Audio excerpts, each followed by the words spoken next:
Hi, everyone. Thank you for tuning in and welcome to the Journey to Upper School. Please feel free, if you're joining live, to ask questions throughout in the chat. I'll do my best to keep up and answer them, but I will also leave time at the end if there are any questions as well.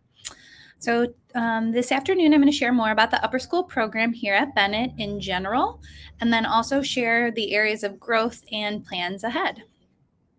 And so I did want to start by saying the reasons that you chose Bennett whenever your child or your children started here should still carry through when they are adolescents. Bennett is a progressive program that really prioritizes meaningful activity in learning and participation in classroom democracy. And we truly believe that students must be invested in what they're learning, and the curriculum must be relevant to students' lives. And our adolescents, our high school students, need this even more to be engaged. One of our upper school teachers, who's actually pictured in the center here, recently said, when asked what Bennett does differently, kind of referenced not trying to shoehorn in real world opportunities for application, but that we build time for classes around what is real and applicable to the students.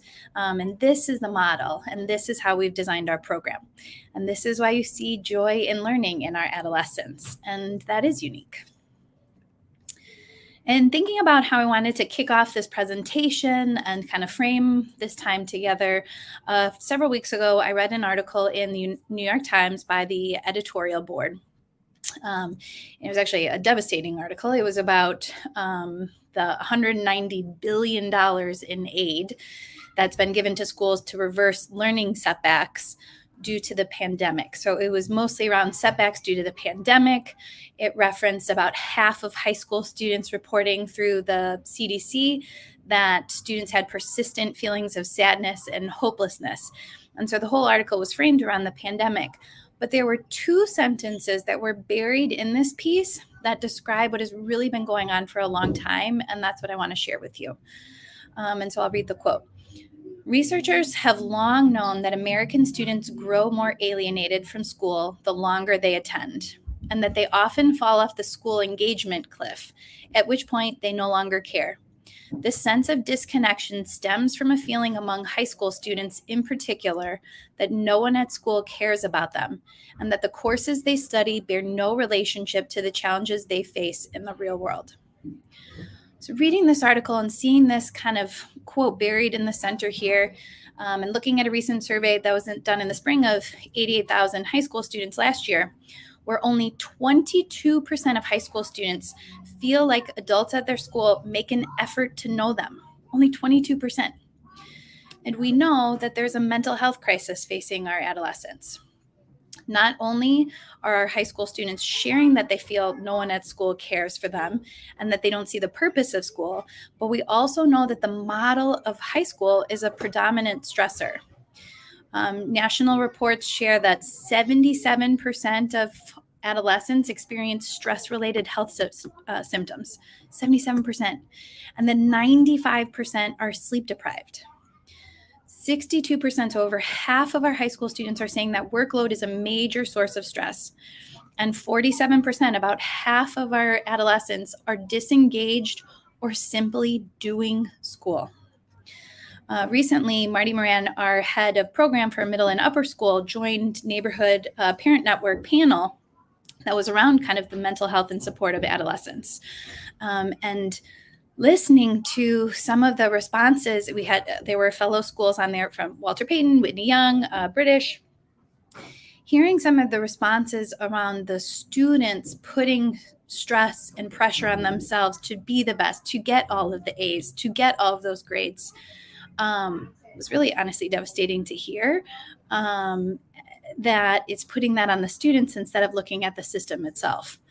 And this is all at a time when globally we see people are prioritizing independence and kind of uniqueness as values and over interdependence and community.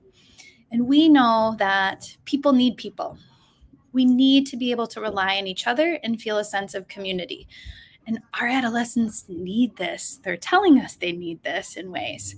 They need this modeled for them, and they need to be forming those relationships with peers, and with their teachers, and this needs to be nurtured and intentional. And at a time when truly these values are being eroded in society. So, what we really have, and reading this article and kind of looking at the studies that have come out, what we really need is to have more schools that really care about addressing the symptoms described. High schools have not changed.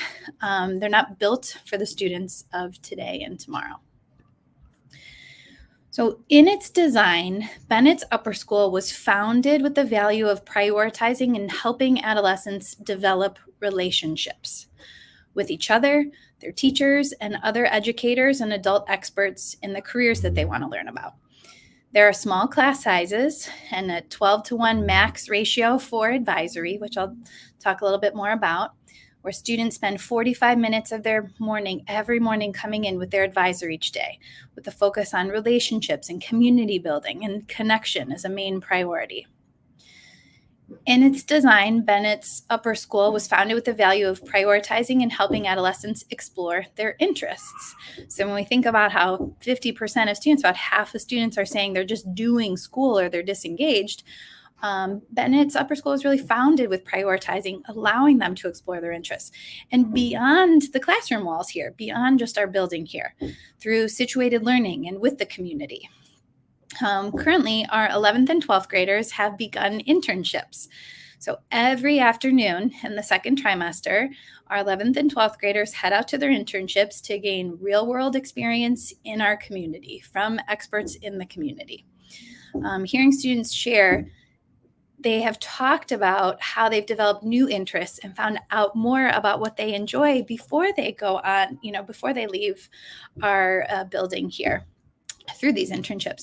So I want to share some of the internships where you can kind of see our students out in the community. There's students at Decasonic, Venture and Digital Assets Fund, at creative agencies, DBC Brand, Our House Therapy Collective, Brookfield Zoo. They're in the arts, the National Museum of Mexican Art or Hyde Park Art Center, some through kind of medical practices, Fitzgerald Associates, architecture firms, engineering and construction companies, law firms, MHub, University of Chicago, Christopher House. So there's a whole list of different interests that the students are able to explore and learn from other experts in our community. But it isn't just internships in the 11th and 12th grade, just the second trimester, that they get to explore their interests. They get to do this in ongoing ways throughout project-based learning. And every demonstration night, which I'll talk about later, where students showcase what they've learned at the end of the trimester, I always ask each of the students when I hear their presentations, what made you choose this topic? And the answers, of course, vary, but they're always some form of them sharing what sparked their interest in the topic that they dug deeper into. And then in its design, Bennett's Upper School was founded with the value of prioritizing and helping adolescents engage in practice, hands-on, authentic, work-based learning experiences to develop transferable and durable skills. We described our program as purposeful, personal, and project-based. If we want to prepare our students for the future, we need to be allowing them to practice, not fill them with content they have access to at their fingertips. They need to learn how to reskill, retool, and apply their learning to new and unique situations.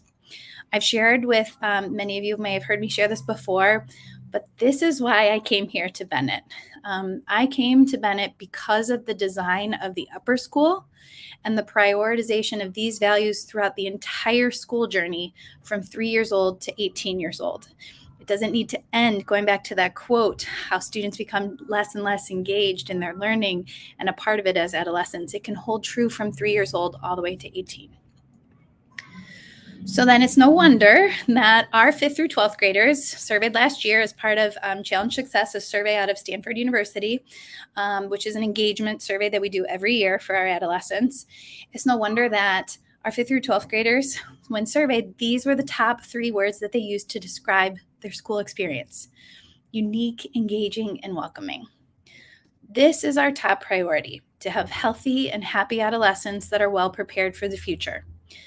Our graduates in the upper school, last year having our first graduating class, are proof that they can do just as well by the traditional academic measures, but enjoy school, are happy and healthier, they're more engaged, They remember what they're learning and they can apply it to new situations.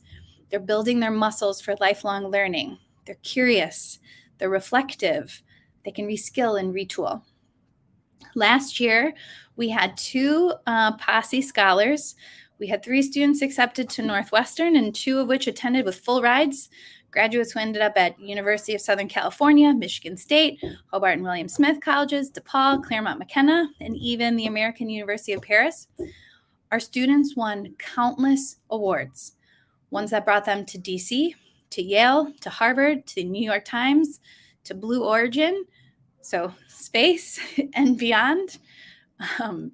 They were able to achieve all of these things while developing a love of learning, while nurturing their innate sense of curiosity and ensuring they had sleep, they weren't stressed out at unhealthy levels, and they still could found this success that we would kind of tie to traditional academic measures, all while enjoying that and building lifelong learning.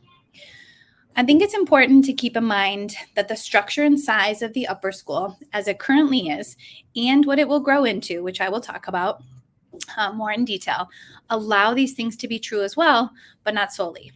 It's because it is a different model. We're not doing the same old thing, which we know is no longer working for students. So let's take a look at an example of an upper school student's schedule, and I'll kind of walk through the different components here. I mentioned advisory. You can see that it's the start of each day. It's led by 2 advisors per grade level, so small student to teacher ratio. Relationships, and as I mentioned, it would be a 12-to-1 maximum, even as we grow. Relationships, community building, and connection is the main priority. And sometimes connection means just a time to be silly, might be exactly what they need, or just hang out and socialize. Then there's a balance between set curriculum, individualized support and check-ins, and current group needs. Some of the group needs revolve around executive function support, navigating social dynamics, life skills. My favorite example of life skills was one day I walked into advisory and I saw them practicing folding fitted sheets, which I had never learned in my lifetime. So if you could see what my folded fitted sheets look like, these students would put me to shame. But it had come up in conversation. So why can't this be something that we work on? Some of the group needs also revolve around college counseling throughout the grade levels. But at advisory's core is relationship and community building. And then next in the schedule, you see a large block for PBL, or project-based learning. PBL is co-taught by a faculty member with background in the sciences and social sciences, or humanities, what we might refer to as humanities. So our approach to project-based learning doesn't change, it just becomes more complex throughout the years. In the early childhood, our approach to project work is emergent, and it balances student interest and careful observation of the teachers. In the upper school, our approach to project work balances competency coverage and student inquiry. So it is guided by student questions. We still teach traditional elements. There's still explicit teaching of science, of history, of writing, of math, etc. It is integrated. It includes student inquiry and interest, so it's purposeful and personal. Project-based learning is how the real world works, how we experience the world in our workplaces. It is interconnected, it's collaborative, it's authentic. We do have a competency map in the upper school that had the list of intended skills or competencies to be covered. And the creation of the competency maps for upper school used state standards, national standards, and benchmarks, research, and expertise from professionals in the field, such as university professors, as well as the expertise of our faculty. So while the map incorporates what we would consider kind of the standard, you could even say like grade level or high school level expectations, our design gives us so many more opportunities to engage our learners in the process of their development over the continuum of the upper school, and not forcing every aspect of learning and development by using a standard kind of track in the high school approach. It provides space for students' ability to master a skill or competency over time. Competencies are covered then throughout the journey of an upper school student. There are standard science studio classes in which there are science competencies, but there are also science competencies covered during project-based learning. So although competencies are not siloed into specific classes that you have to sit for an entire year, they're designed by subject on the transcript. So we'll take a closer look at the transcript in a minute. So after PBL or project-based learning, you also see studio classes. In addition to project-based learning, each student takes 2 studio courses per trimester in subjects chosen by the student in collaboration with their advisor. These studios require 300 minutes of classwork per week, and they offer half a credit in the subject studied per trimester. Students receive a list of the following year's courses each spring, and they go through that themselves with their parents and guardians and with their advisor. There's less flexibility in the 9th and 10th grade levels than there is in the 11th and 12th. A science studio may be chemistry, for example. And lastly, on the schedule, you see elective courses. These are some examples. 9th graders have the least freedom in course choices, as I mentioned, but by 11th and 12th grade, students have a lot of freedom of electives and studio courses as they've completed many of their foundational credits needed for graduation. Some elective course examples are in performing arts, playwriting, digital design, musical theater, and we are really able to offer a wide variety of electives as we utilize an adjunct teacher model. We work with adjunct professors who have expertise in the various disciplines so that we can offer more courses that have teachers with expertise in these various fields. Okay, so now how does this all translate to a transcript and meet graduation requirements? We are part of Mastery Transcript Consortium, along with 380 member high schools. There are 199, so about 200 private high schools and 181 public. There are only 6 from the state of Illinois. Mastery Transcript Consortium is a global organization that helps make mastery learning or competency-based education available to all learners. Because this approach does not generate traditional metrics or look like the traditional transcript that we might have been used to with our classes that we took and the grades we received in those classes, the consortium co-creates really uniquely flexible and scalable learning records to solve the challenge of credentialing to be then shared confidentially with college admissions. So we use their software. Mastery Transcript Consortium really empowers students to then showcase their competencies and share evidence of their learning in a unique way. It actually shows students, and if you talk to or hear from anyone in the admissions at the college level and university level, they receive transcripts where the students all look the same. They all look the same. The test scores look the same. Their transcripts look the same. So this really empowers students to be able to showcase their competencies, which is unique to them, and more specific evidence of their learning. And credits through the transcript are designed to be foundational. So this slide here shows our foundational credits that are at Bennett Day School. Credits needed for graduation, there are 20. And so these are the foundational credits our upper school students will gain when they go through the program here. We also have advanced competencies. So on the next slide here, our advanced competencies is really an advanced credit for demonstrated learning at a college or university level. More rigorous than AP courses, which you might find in other high schools. A student is not only required to work consistently and capably over a long period of time, but also demonstrate an understanding of a subject far beyond what might be expected at any high school. So earning advanced credits is not required for graduation for our students, but students wishing to push themselves to work at a level beyond expectations should take on the challenge of advanced credit.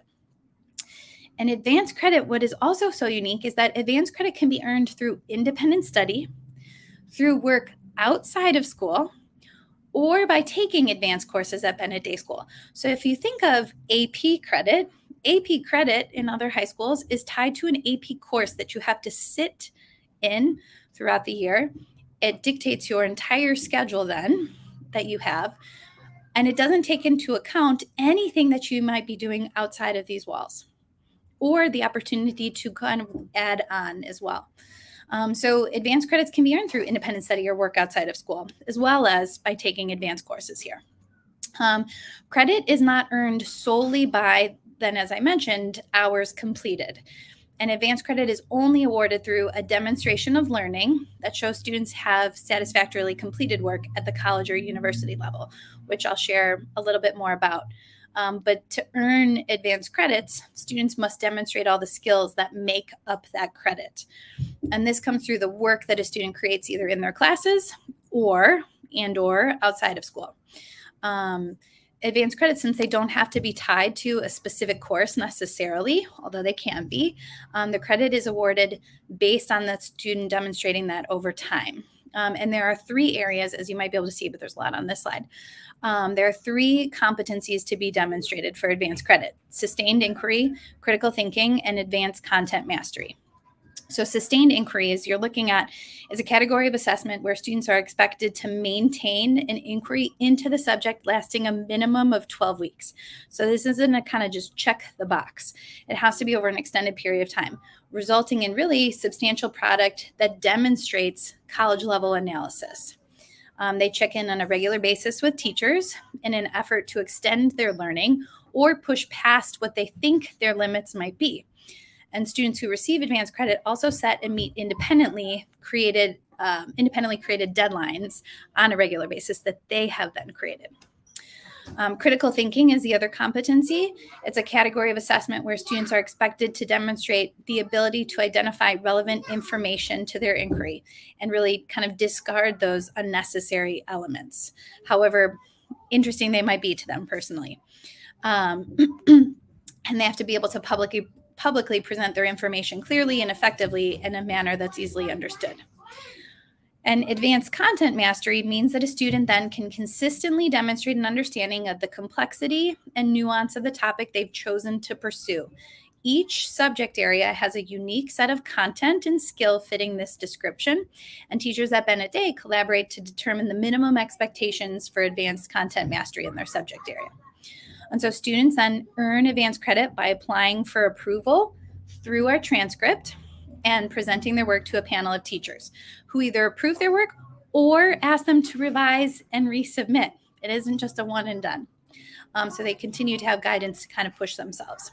While we offer up to 25 advanced credits, as you can see on this slide at Bennett, given the time and complexity required to achieve them, most students will achieve between 4 to 6 advanced credits.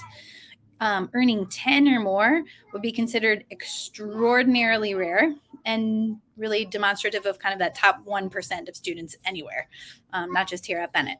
But you see with the 25 advanced credits, just the opportunities that there are for students to push themselves in the different areas.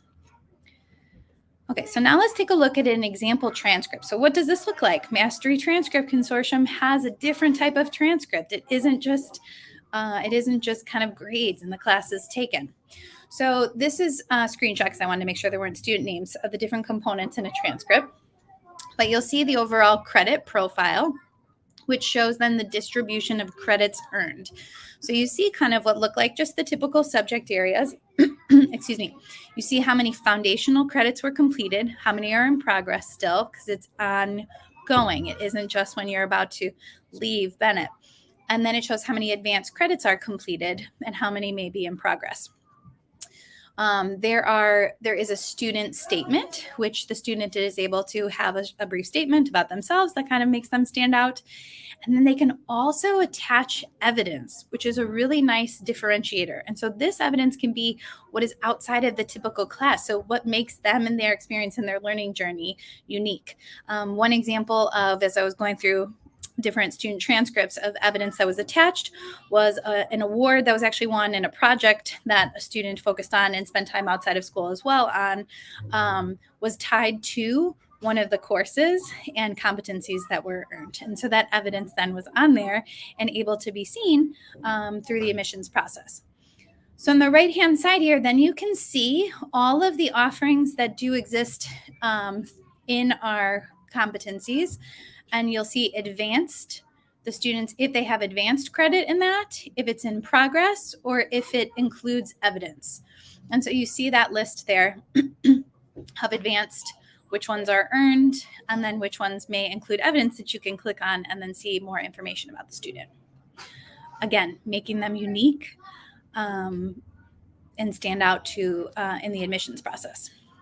So now let's look at assessment in the upper school. So how do we assess student progress in the upper school? Well, I thought to share first what we avoid. So we avoid the banking system of education, which kind of abounds in schools, and as mentioned earlier, what adds to high levels of stress and anxiety, and really unnecessarily in some cases at the high school level. And that's in which teachers are considered the sole holders of knowledge, and their students as these empty vessels. They kind of passively receive the information from their teachers, they memorize, and they repeat knowledge that their teachers give them. This, of course, then informs assessments in which students are asked to kind of regurgitate that information they've been taught. And if they don't know it, they're seen as not ready or behind, or it might, in some cases, impact their grades and how they're performing. Doesn't really give them much information about themselves as a learner. But at Bennett, we know that if we just focus on feeding children content for our teaching and assessments, we're missing so much of what our adolescents have to offer. So we do not need to see them from a deficit view. Rather, we work to open our eyes to the incredible power and wealth of knowledge and the range of skills that they already have. We do not limit them to what we think is important, but instead create an environment in which they can be limitless. They're able to take risks and flex their creative muscles, all the while gaining the critical knowledge that we know they need and skills. So how do we do this? We do this through authentic forms of assessment, such as demo nights. Demo nights or demonstration nights occur at the end of every trimester where the students are able to demonstrate and share out their learning. These demonstrations are really the essence of authentic assessment. That assessment that contains really immediate and authentic consequences. So unlike a multiple choice test or an essay, demonstrations ask students to engage in the type of work that has immediate outcomes and is in a public context. So our demonstration nights are open to the public. So yes, we have a lot of family members and faculty and community members, but we also have experts in the larger community as well. Presenting in front of an audience really further hones their ability to defend their ideas, to evaluate different perspectives, and make persuasive arguments, which then ultimately fosters that intellectual growth, and it enhances their capacity to think critically in various situations. They don't know what they're going to be asked the night of. And finally, demonstrations also develop student motivation and learning endurance. If they're able to explore and dig deeper into a topic they're interested about and get to share that out with the larger community, how empowering is that? The key to really developing motivation and academic endurance is by providing students with tasks that are challenging and relevant. So we don't build academic endurance by giving too much homework, or by having to cram for exams that are multiple choice, but it's tasks that are challenging and relevant. So asking students to engage in challenging and sometimes stressful work. They don't always do well at these demonstration nights, and they learn from that. It's important if students are invested in the outcome of that work and can see the outcomes and benefits of that work within a short time period. And so the upper school students are given that opportunity, as I mentioned, at the end of every trimester to demonstrate their learning at the demo nights. So then we have the presentations of learning, and this is something that isn't open to the public, but happens at the end of the trimester here internally. And presentation of learning is really the means by which students demonstrate the competencies, skills, and growth they've shown over the course of the previous trimester. So using the information in their student profiles, which is kind of feedback from faculty on things like assignments, could be notes from teachers as well as examples of work they've produced during the trimester, they should discuss during these presentations of learning the specific competencies or skills they have worked on. It provides ongoing space for reflection in their learning. So think about what the most powerful aspect is for lifelong learning is to be reflective in your practice. So they're reflective on their strengths and their areas for improvement, as well as connecting their learnings. Presentations of learning are really essential to successful completion of each year for our upper school students. And so there are 3 essential questions a presentation of learning answers. The first being, what competencies did I develop so far this year? Why was I successful?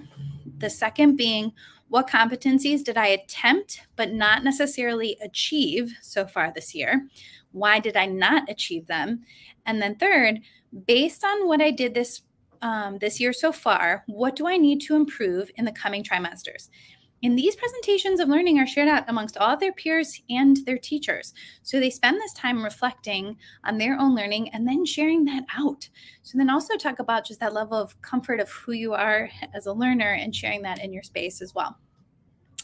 And then lastly, I wanted to share about advanced competency defense, which I mentioned a little bit earlier. But students that are working on advanced competencies have to have an advanced competency defense to earn that credit. So after they've completed the work towards their advanced credit, students wanting to earn credit on their transcript, they must present their work to a panel of teachers who either approve or defer their application. And this is done through an in-person defense of their work. So this is something I think of like at the graduate level that you're kind of defending at that point. These defenses last about 15 minutes and require that the student explain their work, followed by an explanation of how that work met the sustained inquiry and critical thinking components of the credit. And students they have to submit any written work or anything they would like the teachers to review a week prior to the defense so that they're able to kind of schedule that time to present publicly then. Our approach to advanced credit competency defenses is unique. Martin Moran, our head of program for middle and upper school, was actually invited to share in the keynote at Mastery Transcript Consortium of what advanced competency defense could look like and what our students, yes, our high school students are capable of doing and successful at, which is exciting. Okay, and so now I'd like to share more about our growth. So we'll start with the physical growth. This is our lower level. And so you'll see from the picture in the green area where I have the little X, we are building out a large cafeteria specifically for our adolescent students. So we are extending the cafeteria to the outer wall. If you have been down there. So there are windows. It is more than doubling. That space is more than doubling in size. It will have vending, more lounge area, in addition to cafeteria style seating. And so that will be online in the fall of next year. The purple box that's inserted there represents the additional setup of the stage. And so if you have seen, there are kind of foldable walls that can open and close, but that's on a raised platform. But we will be adding in curtain and lights and are working on sound options as well. There's also another stage option for smaller productions in the new wing, which I will show you as well. So on the first floor here, the purple star represents the current entryway that exists, where we have our preschoolers through our 12th graders entering our building. But starting in the fall of next year, we will have separate entryways. So the purple entryway will be solely for our middle and upper school students. Our early childhood and lower school students will be entering at the new entry point in the green, where the green star is. Our middle school students start the morning earlier and end the day earlier than our upper school students. So our upper school students will have that entryway all to themselves in coming in and heading out for lunch if they have off-campus lunch, and also at the end of the day, which is really important to have that space that is just for them. Seeing our upper school students walk by students that are napping and kind of saying, shh, it just feels like I don't understand what's going on as an adolescent, kind of coming in with 3 and 4-year-olds. So they will have their own entryway. In addition, on this first floor will be transformation then as well. We will have an additional art studio, a language studio, and then a large science wing that is on the first floor. There's also on the far top right that you can see in the pink area, a lounge, which is a piazza-like area, which can also hold small performances or things like community gatherings, but also just be a great place when our students come in the morning and are just getting settled before classes start to just have a space to hang out. So then on the third and fourth floors will be access to our full-size gym, which is a full basketball court with which is has room also outside of the basketball court with bleacher seating and storage, with an office for athletic director or PE teachers and locker rooms. The gym is accessible directly off of the third floor, which is where the third floor contains our middle school students. And then the fourth floor, which is where a lot of our upper school students' classrooms are, is direct access to the upper indoor track. So there is also an indoor track. And then on top of this is the soccer pitch, which will be on the rooftop. So then looking at our upper school enrollment. So wanting to share kind of where we currently are and then where our plans are to grow to. So for next school year, we're looking at a total enrollment of about 65 students. It's expected that our ninth grade class will be a ninth grade class of between 50 and 20 students. For 26 and the 26-27 school year, our total enrollment goal is about 100, and that's when we'll have 2 sections each of ninth grade. And then for 29 and 2030 and beyond, 29 and 2030 is when our current lower school grade levels that have 2 sections will be matriculating up. So that will be the first time that we have 2 sections. So most our early childhood and lower school is all 2 classes per grade level. 2930 is the first year that we will have those 2 sections that will have the opportunity to matriculate up. And so our overall total enrollment goal for our upper school is between 160 and 200 students, where we would have 2 sections each of 9th through 12th grade. With growing numbers and as we grow, advisory will always be a maximum of 12-to-1 student to teacher ratio.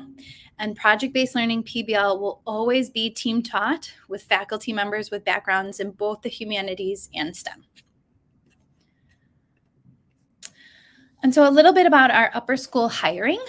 We have worked to really build up our team to have a large team in place, and there are actually 2 that are currently on our team that are not in this photo here, to have the foundation of our faculty that's here that then we can grow into as our students continue to grow. So we do have 7 full-time faculty, 7 full-time teachers. We do have 2 specialist teachers currently. 1 dedicated counselor just for upper school, 1 dedicated learning resource teacher that is just for the upper school. And we work with 11 adjunct faculty members. So the adjunct faculty members, again, are that so that we can offer a variety of classes. 9 out of the 11 are actually in the arts, so that we can offer different classes and different electives with teachers that have expertise in those areas. So our 24 and 25 hiring plan I wanted to share, we will be hiring an art teacher for middle and upper school. As I mentioned, 9 out of the 11 adjunct faculty members are in the arts. Now, the arts means visual arts. It means all of our different music courses. It means performing arts. So the full-time art teacher in the visual arts won't be teaching all of those sections. We will continue to have an adjunct model. And then also to hire an athletic director. So as mentioned, we have a team that we can grow into. For our upper school athletics and clubs, so knowing that our priority for next year is to hire an athletic director, I wanted to share what the athletic director's top priorities will be in coming into that role. And so one is to initiate league entry for our middle and upper school. Next is to prioritize consistent offerings and balance additional student choice. Up until now, we have been offering what the students are interested in with smaller numbers as well. We've kind of switched each year. It looks different depending on what the students are interested in. So we're going to be prioritizing consistent offerings, examples being basketball, volleyball, track, cross country. And then with options of student interest like self-defense, that those would be balanced as well. And then our auxiliary program's top priorities, again, is to prioritize consistent offerings and then balance additional student choice. The upper school students have interest in different things every year. Right now, we have for the first time a cereal club, which is just students that want to come and eat different cereals. And that's fine to have those additional student choices, and that's very important to our model. But we want to prioritize consistent offerings so that we can continue to build upon that programming. Two examples of that would be a drama club specifically for upper school students only, student government, and affinity spaces for students, that those, no matter what, would be offered. And then the additional student choice can be added on top of that. So then just sharing out some upper school staples. Upper school always has a retreat at the beginning of the year. The retreat is so important at the beginning of the year to really prioritize, again, those relationships and community building. It's nice to happen outside of the classroom and outside of classes, a lot of times to be outdoors and out of the city, and that will always be a priority at the beginning of the year. There's also an overnight trip every year for our 9th through 12th graders. In the upper school, they have a winter dance and a junior senior prom. For the first time next year and then ongoing, we will have homecoming in the fall. And so having homecoming to look forward to in our upper school every year. There is a lock-in where the students are, I guess, locked in to the school the entire night. I always feel for the faculty members that are here supervising that every year, but the students absolutely love that experience. And then, of course, come graduation events for our 12th graders. Things like grad night at Six Flags, which I think goes to something like 3 a.m. It is rented out just to graduating classes. Family breakfasts with faculty and students and parents and guardians. And then also we work with the parents and guardians of the graduates to create different surprises for the students that are unique to that class as well. So then maybe a question that was thrown out is, how do I know my child is performing? What does the feedback look like as a parent? There are 4 conferences per year, which starts with an intake conference at the beginning of the year, just like we do across the entire school. And that is the opportunity for the parents and guardians to share about their child, the goals that they have for their child for that year. And then the 3 conferences that occur throughout the year are at the end of the trimester, and they are student-led. Student-led conferences are very powerful, and that students take more ownership over their learning. They really improve their communication skills, and then they learn how to advocate for themselves. It really empowers the students, I think, and gives them more agency in their learning. So, just as students are co-creators of their learning day to day here, so should they be at conferences too. So they work with their teachers to prepare and reflect before those conferences at the end of each trimester. There are 3 trimester reports which come out, and then also the public demonstrations. As I mentioned, the demo nights are the opportunity for family members to come and see that demonstration of learning for your child or children, but then also their peers. And then access to a learning management system with comments and progress on competencies by subject area. And the teachers had developed kind of that system for entry and feedback. And so then questions that we get are, what can the students expect in the transition to upper school? So if your students are currently in the middle school or in lower school, you might be thinking, okay, well, what does that transition look like for them? Do they have kind of an insight to what the upper school looks like? Do they get to see them at all? So we are working on, just across the school as a whole, more connections across divisions. So actually just last week, our middle school students had an Olympics day and that's where this picture is from, off-site. They went off-site, and the upper school students and teachers led them in some team building activities. And so it was an opportunity for the upper school students to lead as kind of leaders in the community, but then also to make connections, and for the middle school students to see and get to know them a little bit more, some of the teachers in kind of silly ways. Some of the activities were fun and team building, some of them were kind of silly. Just have those opportunities to connect. And this is something that the Middle School Olympics will be a yearly thing. They also have opportunities to connect during our Spirit Week and different things like that. We do have shadow days specifically for our 8th grade students.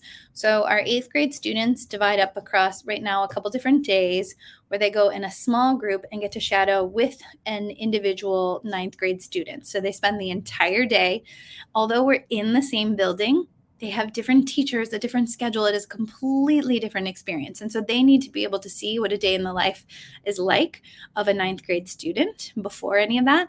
So that is actually occurring this month in December, where all 8th grade students get to shadow a 9th grade student for the day. And with that comes an actual parent and guardian presentation after to share just a little bit more about that transition and any questions that might come up, maybe any feedback that came from the shadow days as well. And then all before the school year starts, there is an orientation day. So we do have a day before the school year starts where it's called orientation and open house. Upper school has a whole orientation, and so it's different than open house. They meet all of their teachers, they go through their schedule all before the first day of school. And so it's important that they get a sense of what is that schedule? Who are my teachers? Can I put faces to the names of the classes before I even begin on that first day? Okay, and that is the journey to upper school. If there are any questions that you'd like to ask in the chat, please feel free to put them in.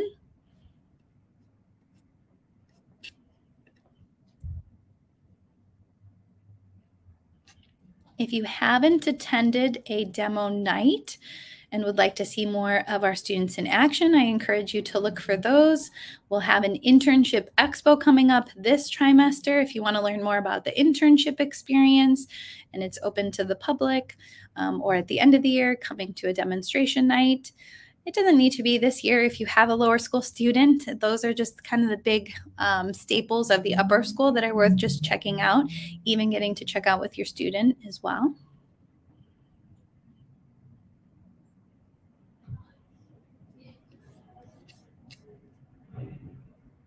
Okay, well, if there aren't any questions, thank you so much for tuning in, and I look forward to connecting with you in the future, hopefully at Internship Expo or demo nights. Thank you.